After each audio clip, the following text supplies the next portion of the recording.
তাদের ভেতরে পশুত্ব বিদ্যমান। আল্লাহর খাতায় এরাও মানুষ হিসেবে বিবেচিত নয়। দেখতে এরা মানুষ, কিন্তু আসলে এরা পশু, হাইওয়ান, জানোয়ারের মতন।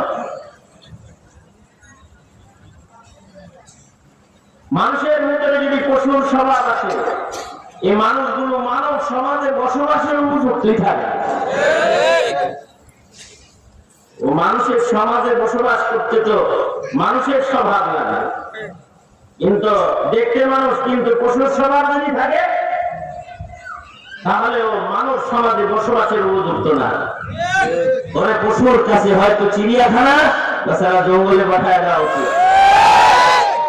কারণ দেখতে তো মানুষ, আসলে দেখতে সুরতে মানুষ হইলেও আসলে স্বভাবগত ভাবে সে পশু।